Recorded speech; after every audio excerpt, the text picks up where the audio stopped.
Iran war could unite Saudi Arabia and UAE.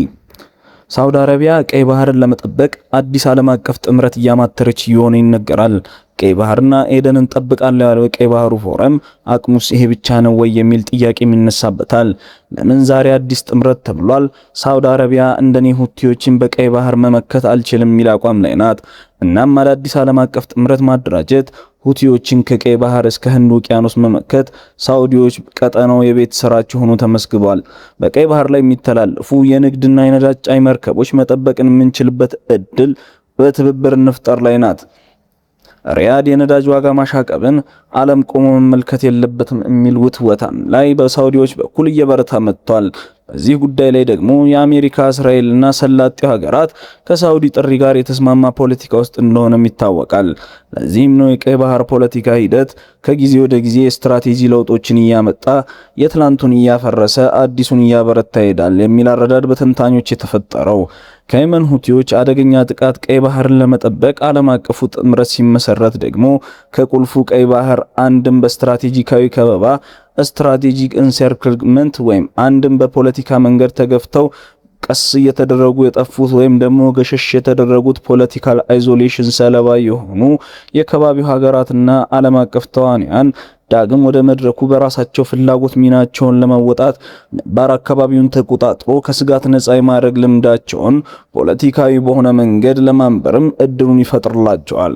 በእርግጥ ሳውዲና አጋሮቿ በቀይ ባህር ፎረም አማካኝነት የአካባቢውን ፖለቲካ ለመቆጣጠር ከግብጽ፣ የዮርዳኖስ፣ የመን፣ ሱዳን፣ ኤርትራ፣ ሶማሊያና ጅቡቲ ጋር የመሰረተችው ጥምረት እንዲህ አይነቱን ስጋት መቆጣጠር አለመቻሉ ወትሮውንም ጋብቻው ፖለቲካዊ እሳት አዳፍኖ እንዲይዝ የተደረገ እንጂ አንድም እንኳን አቅሙ ሁቲን መቋቋም እንደማይችል ያሳየ ክስተትም ሆኗል።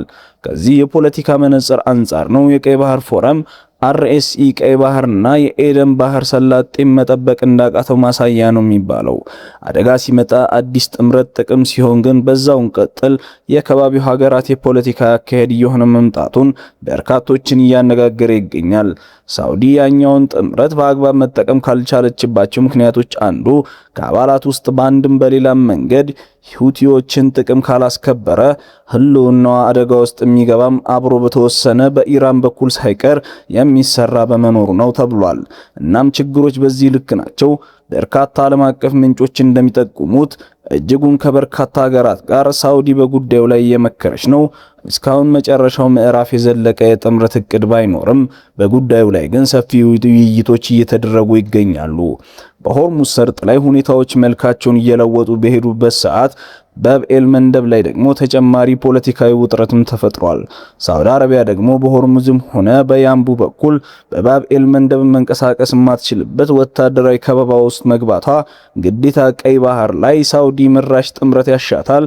ከዚህ ቀደም ሁቲዎችን ለማጥቃት የተጠቀመችው ሳውዲ መራሽ ጥምረት እንዳልተሳካላት ሆኖ እንዳይቀጥል የማድረግ አዳዲስ ሂደቶችን በቀይ ባህር ልተገብር እንደሚችልም ተነግሯል።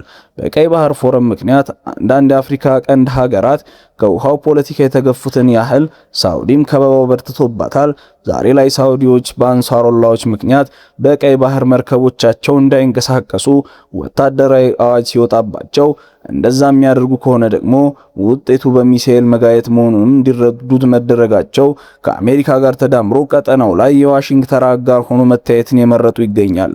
በእርግጥ ሪያድ የዋሽንግተን ቁልፍ አጋር መሆኗ ሀቅ ቢሆንም በኢራኑ ጦርነት ላይ ግን በግልጽ አብራ መሰለፍን አልወደደችውም ነበር። ከሰሞኑ ግን ኢራቅ ውስጥ በመግባት አሜሪካ ጋር እየሰራችው መሆኑን ለማሳየት ለፔንታጎን እንደሞከረችም በይፋ ተቀምጧል። አዲስ የቀይ ባህር ዘብ እንደሚያሻትም ተረድተዋለች። ሳውዲ አረቢያ እነ መሐመድ ቢን ሰልማን ኤምፒኤስ የመን ለ12 ዓመታት ገደማ ከበባ ውስጥ አስገብተው ግፍ እየፈጸሙባት ነው በሚል ሁቲዎች ይከሳሉ። በየመን ሆሪዳ ወደብ ላይ ጥቃት መድረሱን ተከትሎ እንደ አዲስ የተቀሰቀሰው የሁቲዎችና የሳውዲ ውጥረት አሁን ላይ ወደ ቀይ ባህር በግልጽ ተሸጋግሯል። ሁቲዎች ኢራን ሆርሙዝን እንደቆለፈች ሁሉ ቀይ ባህርን በመዝጋት በተለይም በባብኤል መንደብ ላይ የክፍያ ስርዓት ለመጀመር ውጥኑ አላቸውም ተብሏል። የሳውዲው ለዓለም አቀፍ ግንኙነት ማዕከል በጉዳዩ ላይ ሲጠየቅ ምንም አይነት ምላሽ መስጠት አለመፈለጉ የሚያሳየው የውጥረቶች መልካቸውን የለወጡ መሄዱ ነው ተብሏል። የቀይ ባህር አካባቢን ዝግ ማድረግ ለአሜሪካና እስራኤል አዲስ ግንባር በኢራን ውስጥ ተደርጎ የሚወሰድ ሲሆን ሳውዲም ወትሮውንም ከኢራን ጋር ፖለቲካ አለመግባባት አለባት። አሁን ደግሞ መርከቦቿ ሲዘጉባት በቀይ ባህር ወደ ጥምረት ለመምጣት እድሉ እንዲፈጠርላት ያደርጋል። የባህረ ሰላጤ ሀገራት ወደዚህ ጦርነት ላለመግባት በርካታ ሙከራዎችን ቢያደርጉም በተለይም ሳውዲ ቀጥተኛ ሰለባ በቀይ ባህር በኩል የሆነች መምጣቷ ጣልቃ እንድትገባ እያደረጋትም ወይም ደግሞ እያስገድዳትም ይገኛል ተብሏል። የሳውዲ የውጭ ጉዳይ ሚኒስትር ልዑል ፈይሰል ቢን ፈርሃን አልሳውድ ከኳታር፣ ኩዌትና ባህሬኖች አቻዎቻቸው ጋር ውጥረቱን ስለማብረድ ተወያይተዋል። ኢራን በየመንና ኢራቅ በተፈጸመው የሳውዲና አጋሮቿ ጥቃት ምክንያት ቂም እንደቋጠረችም ይፋ ሆኗል። ሳውዲም የባህረ ሰላጤ ሀገራት ትብብር ምክር ቤት ጂሲሲ አንድ ላይ እንዲቆምም ጠይቃለች።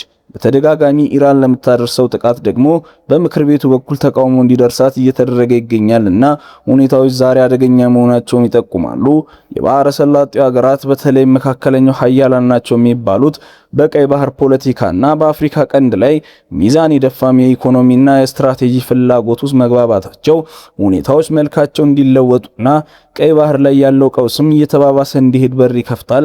የዓለማችን እስከ 15 በመቶ ንግድ በሚሳለጥበት ቀይ ባህር እንዲሁም በፕላኔቷ ላይ ካሉ 10 የቁልፍ የውሃ ላይ መተላለፊያዎች መካከል ሶስቱ ማለትም ሆርሙዝ፣ በባብ ኤል መንደብና ስዊዝ ቦይ በዚህ በመካከለኛው ምስራቅ አካባቢ መገኘታቸው የሳውዲ አዲስ ጥምረት ጥሪ አደገኛ ሊሆንም ይችላል። በተለይም አንዳንድ ሀገራት ግን በጎ አጋጣሚ ሊፈጥርላቸው ይችላልም ተብሏል።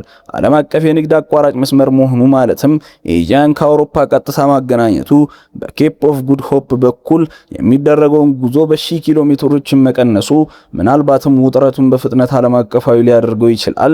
የአውሮፓና የኤዥያ ሀገራትም ከአፍሪካ ቀንድ ሀገራት በተጨማሪ መካከለኛው ምስራቅን አካቶ መስፋት ሊገቡበት ይችላል የሚል ፖለቲካዊ አረዳድም ተፈጥሯል። ውድ ተመልካቾቻችን ለዛሬ የነበሩን መረጃዎች ይህን ይመስላሉ። ቻናላችንን ሰብስክራይብ፣ ቪዲዮቻችን ደግሞ ላይክ እንዲሁም ሐሳብ አስተያየታችሁን ኮሜንት ቦክስ ላይ አስቀምጡልን። በቀጣይ እስከምንገናኝ ሰላም በእናንተ ላይ ይስፈን።